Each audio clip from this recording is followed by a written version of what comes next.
পৃথিবীতে এমন কোনো মেয়ে আছে যে হ্যান্ডসাম ছেলেদের পছন্দ করে না? বলতে গেলে প্রায় সব মেয়েরাই হ্যান্ডসাম ছেলেদের প্রতি একটু হলেও দুর্বল হয়। কিন্তু আজকের গল্পের প্রধান চরিত্র সাহাকো ছিল সবার থেকে আলাদা। সে হ্যান্ডসাম ছেলেদের একদমই পছন্দ করত না। তার বিশ্বাস, হ্যান্ডসাম ছেলে মানে ঝামেলাও হ্যান্ডসাম লেভেলের। তবে ভুলক্রমে তার জীবনে হঠাৎ এসে পড়ে শহরের সবচেয়ে হ্যান্ডসাম পপ আইডল, যার রূপ সৌন্দর্যে পাগল হয়ে থাকতো পুরো শহরের মেয়েরা।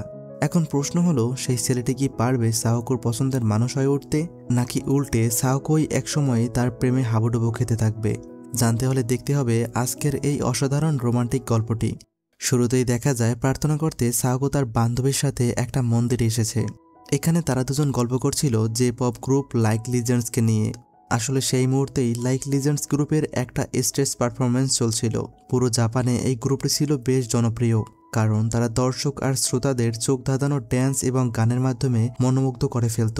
সাহাকোর বান্ধবী ছিল এই আইডলদের অনেক বড় ফ্যান। বিশেষ করে এই গ্রুপের প্রধান গায়ক কোটাকে সে খুবই পছন্দ করত, আর এই নিয়েই সাহাকোর সাথে কথাবার্তা বলছিল। তখন সাহাকো বলে, আমার সামনে ওদের প্রশংসা করবে না, কারণ ওরা শুধু দেখতেই হ্যান্ডসাম। বাস্তবে এরকম ছেলেরা খুবই অহংকারী হয়। আসলে ঘটনা হচ্ছে, একসময় সাহাকো নিজেও কিউট আর হ্যান্ডসাম ছেলেদের পছন্দ করত। সে যখন হাই স্কুলের স্টুডেন্ট ছিল, তখন ক্লাসের সবথেকে হ্যান্ডসাম ছেলেটাকে প্রেমপত্র দিয়েছিল এবং আশাবাদী ছিল যে ছেলেটা তার প্রস্তাবে রাজি হবে। কিন্তু ঘটে যায় ভিন্ন একটা ঘটনা। সেই ছেলেটা চিঠি দেওয়ার কথা পুরো স্কুলে ছড়িয়ে দেয়। তার মতো একজন মেয়ে এত হ্যান্ডসাম ছেলেকে পছন্দ করেছে, এই নিয়ে সবাই খুব মজা নিচ্ছিল। এসব দেখে সাহাকোর হৃদয় ভেঙে যায় এবং সিদ্ধান্ত নেয় সে আর কখনোই কোনো হ্যান্ডসাম ছেলের প্রেমে পড়বে না। তো এখন দেখা যায় সাহাকো প্রার্থনা করে দুনিয়ার সব হ্যান্ডসাম ছেলেদের অভিশাপ দিচ্ছে। আর এরপর সে চলে আসে তার আন্টির রেস্টুরেন্টে। এখানে সে তার আন্টির সাথে কাজ করে। টিভিতে তখন লাইক লিজেন্ডস গ্রুপের একটা অ্যাড দেখানো হচ্ছিল, যা থেকে সাহাকোর খুব রাগ হয়। ঠিক এমন সময় দোকানে হাজির হয় কোটা, যাকে সে এইমাত্র টিভিতে দেখছিল। তাকে আচমকা দেখে সাহাকো প্রচণ্ড অবাক হয়ে তার দিকে তাকিয়ে থাকে। আসলে সে বাস্তবে দেখতে আরো বেশি হ্যান্ডসাম ছিল। তবে সে নিজেকে নিজেই চড় মেরেই মনে মনে বলে সে তার এই সৌন্দর্যের ফাঁদে পা দিবে না। তবে সে তার বান্ধবীর জন্য একটা অটোগ্রাফ নিতে গেলে কোটা ভাবে সাহাকো হচ্ছে তার ফ্যান। এই ভেবে সে তাকে আদর করলে সাহাকো খুবই লজ্জা পেয়ে যায় এবং সে কোটাকে স্পষ্ট ভাষায় জানিয়ে দেয় সে মোটেই তার ফ্যান নয়, অটোগ্রাফটা তার বান্ধবীর জন্য নিয়েছে। কোটা এই প্রথম তার কোনো হেটারের সাথে সরাসরি দেখা করছে। তাই সে বলে, আমি তোমার মন জয় করার চেষ্টা করব, দেখবে তুমিও একদিন আমার ফ্যান হয়ে যাবে। এই কথা বলার পর সাহাকো আরো বেশি রেগে যায় এবং তাকে বকাঝকা করতে থাকে। এরপরে রাতের বেলা সাহাকো তার বান্ধবীকে সকালের সব ঘটনা শেয়ার করে, যে তাদের রেস্টুরেন্টে আইডল কোটা এসেছিল আর সে একটা অটোগ্রাফও নিয়ে রেখেছে তার জন্য। এই শুনে সে অনেক বেশি খুশি হয়। তবে সাহাকো কোটার সাথে তার ঝগড়ার ব্যাপারটা এড়িয়ে যায়। এরপরে সে একটা ডায়েরি লিখতে বসে। সেখানে তার প্রতিদিনের গোল লিখে রাখত। আজকে লিখে রাখে, আমি কখনোই হ্যান্ডসাম ছেলেদের প্রতি আকৃষ্ট হব না। আসলে আগেরবারের মতো সে আবারও কষ্ট পেতে চায় না। তো এর পর দিন রেস্টুরেন্টে এসে দেখতে পায় কোটা সেখানে এসে বসে আছে। ইতিমধ্যেই সে তার আন্টি এবং আন্টির মেয়ের সাথে খুব ভালো সম্পর্ক করে ফেলেছে। আসলে কোটার ব্যবহার ছিল খুবই মার্জিত এবং ভদ্র। তার এমন হাসি খুশি ব্যবহারে যে কেউ তাকে পছন্দ করে ফেলবে। দেখা যায় গতকালকে রাগিয়ে দেওয়ার জন্য কোটা তাকে সরি বলছে। এরপরে সাহাকো তার কাছে ক্ষমা চায়, কারণ সে বুঝতে পেরেছে গতকালকে তার রাগান্বিত আচরণটাও উচিত হয়নি। এরপরে দেখা যায় কোটা তার জন্য অনেক সিডি বই উপহার নিয়ে এসেছে। আসলে সে মন থেকে চায় যেন সাহাকো সবার মতো তার ফ্যান হয়ে যায়। তাই কোটা তাকে কনসার্টে আসতে বলে এবং কথা দেয় সে নিজেই টিকিটের ব্যবস্থা করে দিবে। এমনকি সে এটাও বলে, চাইলে তোমার সব ফ্রেন্ডস কাজিনদেরও নিয়ে আসতে পারো। সাহাকোর সবকিছুই ভালো লাগছিল, কিন্তু যখন সে জিজ্ঞাসা করে তোমার কি কোনো বয়ফ্রেন্ড আছে, তখন তার মনটা খারাপ হয়ে যায়। সে সোজা জানিয়ে দেয় যে তার কোনো বয়ফ্রেন্ড নেই, সারা জীবন সিঙ্গেল থাকার সিদ্ধান্ত নিয়েছে সে। কোটা বুঝতে পারে অতীতের কোনো ঘটনায় সে হয়তো অনেক বেশি কষ্ট পেয়েছে। তাই সে বলে, আগে যা হয়েছে এর জন্য আমাদের থেমে থাকা উচিত নয়, সবসময় তোমার মনের কথা শুনবে। তো এভাবে কোটা প্রতিনিয়ত তাদের রেস্টুরেন্টে আসতো। কখনো গান লিখতে লিখতে শুয়ে পড়তো, আবার কখনো তার আন্টির মেয়েকে গল্প পড়ে শোনাতো। তাছাড়া প্রতিনিয়ত অনেক ফ্যান তার সাথে সেলফি তুলতে আসতো। তার নম্রভদ্র স্বভাবে ধীরে ধীরে সাহাকোর মনটা নরম হতে শুরু করে। এরপর একদিন সে একটা অ্যাপার্টমেন্টে আসে খাবার ডেলিভারি করতে। দরজা খুলে দেখতে পায় রুমটা আসলে হচ্ছে কোটার, আর সে তখন শাওয়ার নিয়ে বের হচ্ছিল। এমন অবস্থায় তাকে দেখে সাহাকো খুবই লজ্জা পায় এবং শকড হয়ে যাওয়ায় তার হাত থেকে খাবারগুলো নিচে পড়ে যায়। অর্ডার করা খাবার এভাবে নষ্ট করার জন্য সাহাকো কিচেনে গিয়ে ঘরোয়া খাবার রান্না করছিল, কারণ এখন আবার রেস্টুরেন্টে গিয়ে খাবার নিয়ে আসতে অনেক দেরি হয়ে যাবে। দেখা যায় কিচেনে রান্না করার সময়ে কোটা তার খুব কাছাকাছি চলে এসেছে আর সে মজা করে বলে, আজকে আমি তোমাকে এখান থেকে যেতে দিব না। এই শুনে সাহকো খুবই নার্ভাস হয়ে যায়। তখন কোটা বলে, তুমি ভয় পেও না, আমি জাস্ট একটু মজা করছিলাম আর কি। এরপর সাহকো কোটার মায়ের সাথে একটা ছবি দেখতে পায় এবং জিজ্ঞেস করে সে তার মায়ের সাথে থাকে কিনা। কোটা জানায় সে এখানে একাই বসবাস করে। আসলে তার মা অনেক আগেই মৃত্যুবরণ করেছে, সে তার সফলতা দেখে যেতে পারেনি, এজন্য সে সারাক্ষণ আফসোস করে। কোটার মায়ের ছবির পাশে আরেকটা ছবিতে কোটাকে একটা মেয়ের সাথে দেখা যাচ্ছিল। এটা থেকে সাহকো ভাবে সেই মেয়েটি হয়তো তার গার্লফ্রেন্ড। তবে কোটার এসব পার্সোনাল বিষয় নিয়ে তার মাথা ব্যথা নেই। তো এরপর সে তাকে খাবার রান্না করে দিয়ে বাসার দিকে রওনা হয়। তখন আবার রাস্তায় সেই হ্যান্ডসাম ছেলেটিকে দেখতে পায়, যাকে সে প্রেমপত্র দিয়ে লজ্জার মুখে পড়েছিল। ছেলেটা তাকে দেখে তার বন্ধুদের নিয়ে আবারও হাসাহাসি করছিল। এসব শুনে সাহকোর মনটা ভীষণ খারাপ হয়ে যায়। ঠিক সেই মুহূর্তেই পিছন থেকে কোটা এসে সাহকোকে জড়িয়ে ধরে আর এমন ভাব করে যেন সে তার গার্লফ্রেন্ড। এদিকে সবাই একদম হতবাক হয়ে যায়। একজন জনপ্রিয় আইডল সাহকোর বয়ফ্রেন্ড, এটা যেন তারা বিশ্বাস করতে পারছিল না। এরপর সে সাহকোকে নিয়ে দৌড়ে সেখান থেকে চলে আসে। আসলে সাহকো তার রুমালটা ভুলে ফেলে এসেছিল, সেটা ফেরত দিতে এসে দেখে সাহকোকে নিয়ে মজা করছে সেই ছেলেটা। তাই সে এমন অভিনয় করে তাকে লজ্জার হাত থেকে রক্ষা করেছে। দেখা যায় সাহকো কোটাকে ধীরে ধীরে পছন্দ করতে শুরু করেছে, কারণ তার আচরণ এবং স্বভাব চরিত্র ছিল সত্যি অসাধারণ। তো এরপরে বাসায় ফিরে সে কোটার বিভিন্ন ভিডিও দেখতে শুরু করে। আসলে সে অনেক ছোট ছোট ড্রামাতে অভিনয় করেছিল। সেই সব রোমান্টিক দৃশ্য দেখে সে নিজেকে ওই জায়গায় কল্পনা করছিল। আসলে ইতিমধ্যেই সাহকো কোটার প্রেমে পড়ে গিয়েছে, কিন্তু সে ভাবে এখনই যদি তাকে প্রপোজ করে বসে তাহলে আগেরবারের মতো রিজেক্ট হয়ে যেতে পারে। তাই সে ডায়েরিতে লিখে নিজেকে নিজেই প্রমিস করে বলে, যতক্ষণ না পর্যন্ত সে ফুল কনফিডেন্ট হচ্ছে ততক্ষণ পর্যন্ত কোটাকে বুঝতে দিবে না যে সে তাকে পছন্দ করে ফেলেছে। এরপরে কিছুদিন পার হয়। লাইক লিজেন্ডস গ্রুপ ধীরে ধীরে আরও বেশি জনপ্রিয় হয়ে উঠছিল। তারা নিয়মিত মিটিং করত এবং কিভাবে ফ্যানদের আরও বেশি আনন্দ দেওয়া যায় সেই নিয়ে পরামর্শ করত। একদিন সাহকো দেখে নিউজে দেখানো হচ্ছে লাইক লিজেন্ডস গ্রুপ দেশের সবচেয়ে বড় কনসার্টে পারফর্ম করার সুযোগ পেয়েছে। সেটা নিঃসন্দেহে তাদের জন্য অনেক বড় একটা খুশির সংবাদ। তবে সাহকোর মনটা আবারও খারাপ হয়ে যায়, কারণ কোটা তার শো এর জন্য ব্যস্ত থাকলে তাদের রেস্টুরেন্টে খেতে আসবে না। এমন সময় কোটা তাকে ফোন করে একটা 5 স্টার হোটেলে খাবার নিয়ে আসতে বলে। সাহকো দ্রুত খাবার রেডি করে সেখানে চলে আসে। এরপরে সাহকো রুমে নক করার আগেই সেই দরজা খুলে ফেলে। আসলে অনেকদিন পর তার সাথে দেখা হচ্ছিল, তাই সে এখন খুবই এক্সাইটেড। সাহকো রুমে গিয়ে দেখে তার কস্টিউম ডিজাইন করা হচ্ছে। সেই ছবিতে কোটাকে দেখে বলে ওঠে, কত হ্যান্ডসাম লাগছে ওকে। কোটা জিজ্ঞেস করে, তুমি কি আমার কথা বলছো? সাহকো কথা ঘুরিয়ে দিয়ে বলে সে গ্রুপের অন্য আরেক মেম্বার অর্থাৎ আসুমার কথা বলছে। ঠিক সেই মুহূর্তে আসুমা সেখানে উপস্থিত হয়। এরপর এক এক করে বাকি মেম্বাররাও চলে আসে। এতগুলো হ্যান্ডসাম ছেলেদের মাঝখানে পড়ে সে খুবই আনইজি ফিল করছিল। এরপরে সবাই তার সাথে পরিচিত হয়।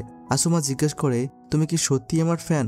এই শুনে কোটা রেগে গিয়ে সাহকোকে বলতে থাকে, তুমি কিন্তু আমার ফ্যান, এটা ওদেরকে বলে দাও।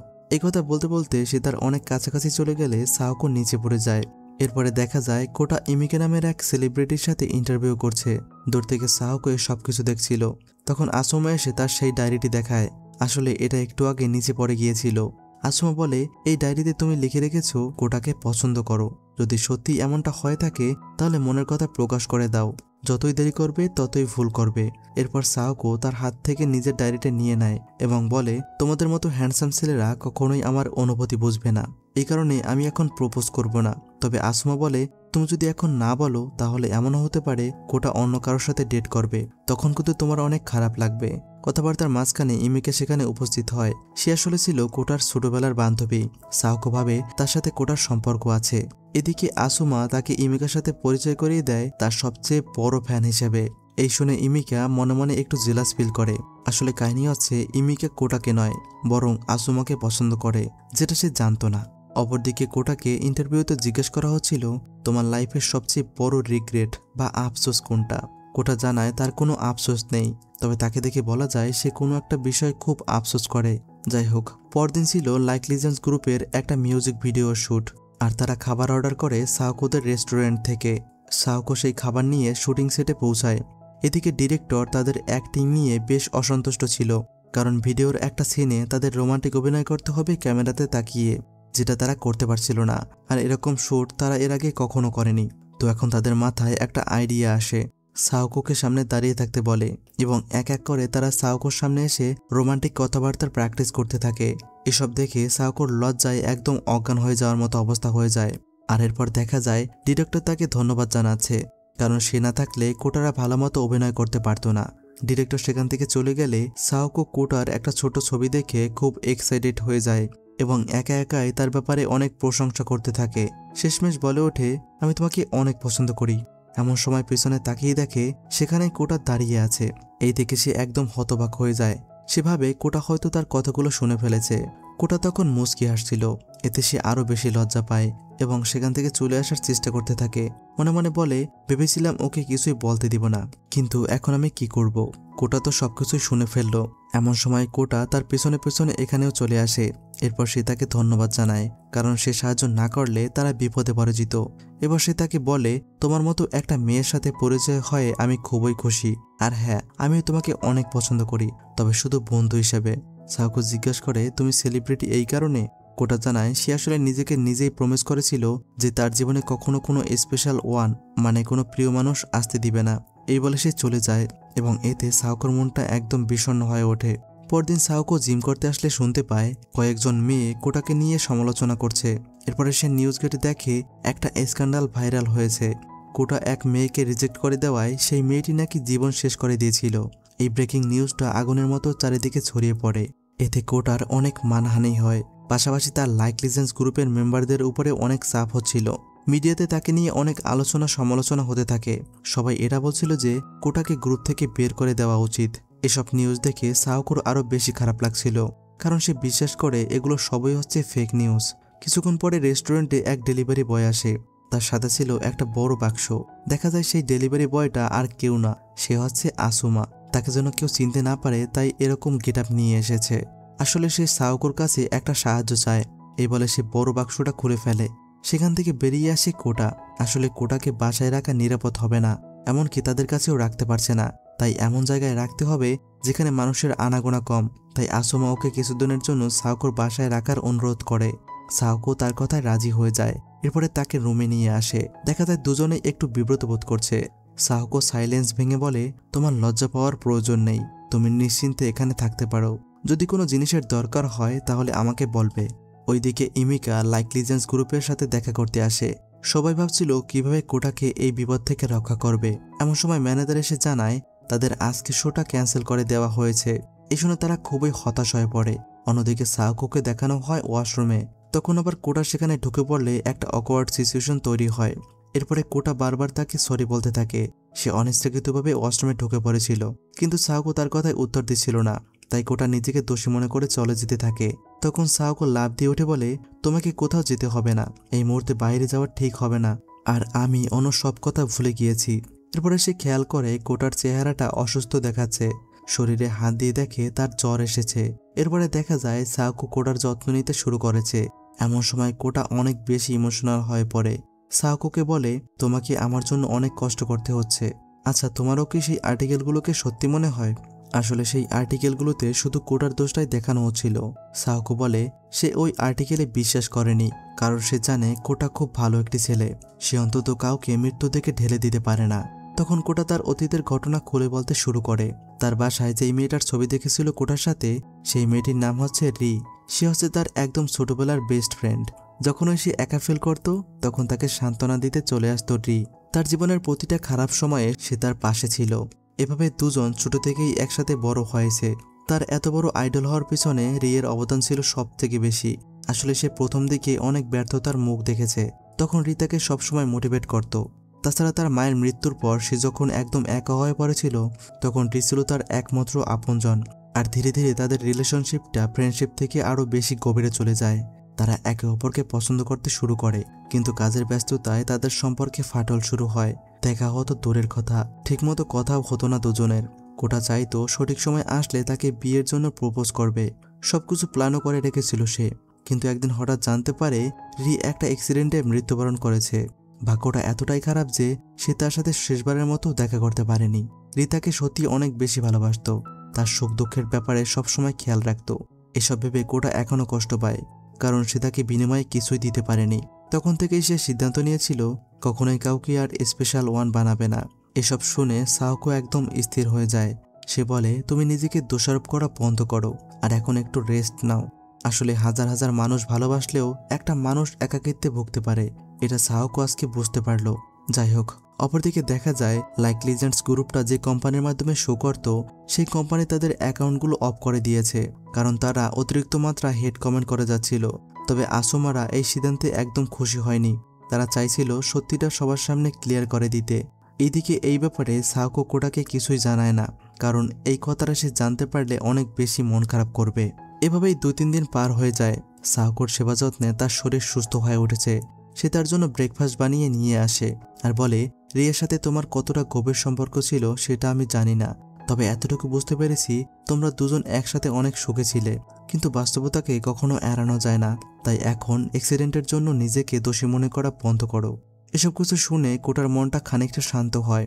এরপরে সে সোশ্যাল মিডিয়া চেক করে জানতে পারে তার গ্রুপকে খুব শীঘ্রই ব্যান করা হবে এবং তাদের যতগুলো শো ছিল সেগুলো সব বন্ধ করে দেওয়া হয়েছে।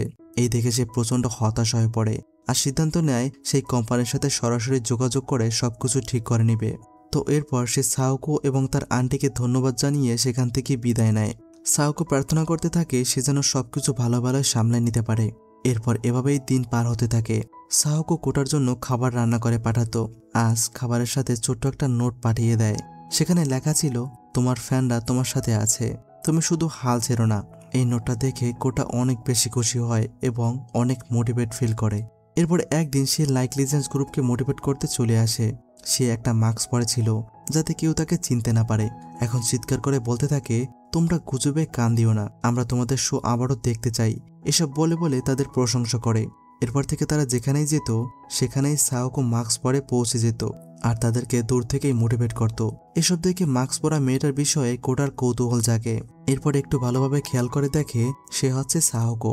পরদিন কোম্পানির ম্যানেজার এসে তাদেরকে জানায় যদি তারা নিজ নিজ সোলো পারফরমেন্স করতে রাজি হয় তাহলে সে তাদেরকে আবারও স্পন্সর করবে। আসলে সে তাদের ডিসব্যান্ড হওয়ার কথা বলছিল, কিন্তু এই অফারে তারা একদম রাজি হয় না। সবাই একসাথে পরিশ্রম করে গ্রুপটাকে এই পর্যন্ত নিয়ে এসেছে। কোটার জন্য সবাই আলাদা হয়ে যাবে এমনটা সে কখনো কল্পনাও করেনি। তাই সে আন্তরিকভাবে সরি বলতে থাকে তাদেরকে। তখন আসুমারা বলে, এখানে তোমার কোনো দোষ নেই, তুমি একটু শক্ত হও, আমরা আবারও ঘুরে দাঁড়াবো। এরপর দেখানো হয় এক স্টাফ পুরনো কিছু ফ্যান লেটার ফেলে দিতে নিয়ে যাচ্ছে। তখন আসুমা রিয়ের দেওয়া একটা লেটার দেখতে পেয়ে নিজের কাছে রেখে দেয়। এইদিকে বাইরে কিছু ডাইহার্ড ফ্যানরা তাদের জন্য অপেক্ষা করছিল। সাওকো আজকে তার বান্ধবীকেও সেখানে নিয়ে আসে। একটু পর সবাই যখন বের হয় তখন সাওকো সেই মাস্ক পরে তাদের মোটিভেট করতে থাকে। আজকে কোটা অনেকদিন পর তার ফ্যান্সদের সামনে এসেছে এবং সে অনেক বেশি গিল্টি ফিল করছিল। তখন সাওকোর মনটা অনেক বেশি খারাপ হয়ে গেলে মাস্কটা খুলে ফেলে। এরপর চিৎকার করে বলে, তুমি একা নাও, আমরা তোমার সাথে আছি। তোমাদের শো আমাদের আনন্দ দেয়, আমাদের মুখে হাসি ফোটায়, তাই তুমিও যেন সবসময় খুশি থাকো সেটাই আমরা কামনা করি। এসব কিছু শুনে কোটা অনেক বেশি মোটিভেটেড ফিল করে। সাওকোকে দেখে বাকিরাও তাদেরকে মোটিভেট করতে থাকে। এরপরে দেখা যায় তারা গাড়িতে করে কোথাও একটা যাচ্ছে। তখন আসুমা সেই চিঠিটা কোটাকে দিয়ে দেয়। কোটা চিঠিটা খুলে পড়তে শুরু করে। রি লিখেছে, হয়তো তুমি ব্যস্ত আছো, তাই আমাদের অনেকদিন ধরে দেখা হচ্ছে না, তবে আমি জানি তুমি খুব ভালোভাবেই প্র্যাকটিস করছো। আমি প্রার্থনা করব যেন তুমি জাপানের সবচেয়ে বড় আইডল হতে পারো। কখনো যদি জীবনে খারাপ সময় চলে আসে তখন ভেঙে পড়ো না, মনকে শক্ত রেখে পরিস্থিতি মোকাবেলা করবে। হয়তো আমরা এখন দূরে আছি, কিন্তু তুমি সবসময় আমার মনের মধ্যে থাকবে। চিঠিটা পড়ে সে খুব ইমোশনাল হয়ে কান্না করতে থাকে। তাকে এই অবস্থায় দেখে বাকিদের চোখেও পানি চলে আসে। এমন সময় হঠাৎ চোখ যায় বাইরের দিকে। দেখতে পায় বড় বড় বিলবোর্ডগুলোতে তাদের নিয়ে ভিডিও প্লে হচ্ছে। আসলে তাদের ফ্যানরা ভিডিও তৈরি করে পাঠাচ্ছিল। তারা চায় এই লাইক লিজেন্ডস গ্রুপটি যেন আবারও কামব্যাক করে। আসলে এটা ছিল একটা অনলাইন ক্যাম্পিং যেটা শুরু করেছিল সাওকো। এরপর দেখা যায় কোটা রিয়ের কবর দেখতে এসেছে। সেখানে সাওকো আসে তার সাথে দেখা করার জন্য। প্রথমেই কোটা তাকে সবকিছুর জন্য ধন্যবাদ জানায়। তারপরে সে রিয়ের কাছে সবকিছুর জন্য ক্ষমা চায় এবং প্রমিস করে এখন থেকে সে সবসময় খুশি থাকার চেষ্টা করবে। অতীতে আর আটকে থাকবে না, বরং বর্তমানটাকে এনজয় করবে। এরপর সে সাওকোকে জিজ্ঞেস করে সে তার এই নতুন জীবনে সাপোর্ট করবে কিনা। সাওকো বলে, আমি সারা জীবন তোমাকে সাপোর্ট করব। হয়তো দুজন দূরে থাকবো ঠিকই, কিন্তু আমি যেভাবেই হোক তোমাকে সাপোর্ট করে যাব। তুমি আমাকে সেদিন রিজেক্ট করে দেওয়ায় খুব কষ্ট হয়েছিল, তবে পরে রিয়ের কথা শুনে বুঝতে পারি কেন সেদিন তুমি আমাকে রিজেক্ট করেছিলে। আসলে রি ছিল তার জীবনের অনেক স্পেশাল একজন মানুষ। সে তার জায়গাটা অন্য কাউকেই দিতে চাইতো না। সাওকো বলে, আমিও চাই না সেই জায়গাটা নিতে, তবে আমি কিন্তু এখন তোমার অনেক বড় একজন ফ্যান, আর এরকমটাই তো তুমি চাইতে। আমি একজন ফ্যান হিসেবেই তোমাকে সাপোর্ট করব। এখন থেকে আমাদের দুজনের পথ আলাদা করে ফেলা উচিত। আসলে সে চায় না তার জন্য কোটা আবারও কোনো স্ক্যান্ডালে জড়িয়ে পড়ুক, কারণ মিডিয়াতে তাকে নিয়েও নিউজ করা হতে পারে। সাওকো তাকে নিজের খেয়াল রাখতে বলে চলে আসতে থাকে। তার খুব কষ্ট হচ্ছিল ঠিকই, কিন্তু সেটা সাওকো প্রকাশ করে না। এরপর কয়েকদিন পার হয়ে যায়। লাইকলিজেন্স গ্রুপ কামব্যাক করার সিদ্ধান্ত নিয়ে ফেলেছে। প্রথমেই তারা কোটার বিষয়টা ক্লিয়ার করে যে সে রিয়ের অ্যাক্সিডেন্টে জড়িত ছিল না। এরপর তাদের নতুন গানের অ্যানাউন্সমেন্ট করে। এই শুনে সব ফ্যান্সরা খুবই আনন্দিত হয়। এরপর তাদের সেই নতুন গানটা রিলিজ হয়ে যায়। সেই গানটার নাম ছিল ইউ আর স্পেশাল। রাতারাতি গানটি সব জায়গায় ভাইরাল হয়ে যায়, তাই গানটি এখন একদম ট্রেন্ডিংয়ে চলছে। এসব দেখে সাওকো কোটাকে নিয়ে গর্বিত অনুভব করে। এরপর সে নিজের ফোন থেকে কোটার ফোন নাম্বারটা ডিলিট করে, কারণ সে ধীরে ধীরে কোটার স্মৃতিগুলো ভোলার চেষ্টা করবে। এরপর অনেকদিন পার হয়ে যায়। দেখা যায় একদিন সে মন্দিরে এসেছে প্রার্থনা করতে, তবে সে আজ কোটার জন্য প্রার্থনা করে, অথচ এক সময়ে এখানে দাঁড়িয়ে সে তাদেরকে অভিশাপ দিত। যাই হোক, প্রার্থনা করে ফেরার সময় তার খুব কান্না পাচ্ছিল। সে ভাবতে থাকে কোটার সবচেয়ে বড় হেটার থেকে সবচেয়ে বড় সাপোর্টার হয়েছি, তার পাশে থেকে স্পেশাল অন হতে পারলে আরো ভালো হতো। এমন সময় সেখানে হাজির হয় কোটা। সে দৌড়ে এসে তাকে জড়িয়ে ধরে এবং সরি বলে, কারণ সে তাকে অনেক বেশি কষ্ট দিয়ে ফেলেছে। সাওকো না থাকলে সে এত বড় কামব্যাক কখনোই করতে পারতো না। হয়তো ডিপ্রেশনে গিয়ে কোনো ভুল সিদ্ধান্ত নিয়ে ফেলতো। সেখান থেকে তাকে মোটিভেট করে এই পর্যন্ত নিয়ে এসেছে সাওকো। তো এরপর সে সাওকোকে তার মনের কথাটা জানিয়ে দেয়, বলে আমি আসলে তোমাকে ভালোবেসে ফেলেছি, তুমি কি আমার স্পেশাল অন হবে, এই বলে তাকে কিস করে। শেষমেশ সাওকোর মুচকি হাসিটা দেখিয়ে এই গল্পটার সমাপ্তি ঘটে। তো গাইস, কেমন লাগলো আজকের গল্পটি নিশ্চয়ই কমেন্টে জানিও। আজ এই পর্যন্তই, আবার দেখা হবে সামনের কোনো অসাধারণ মুভির গল্পে। সে পর্যন্ত ভালো থেকো, সুস্থ থেকো।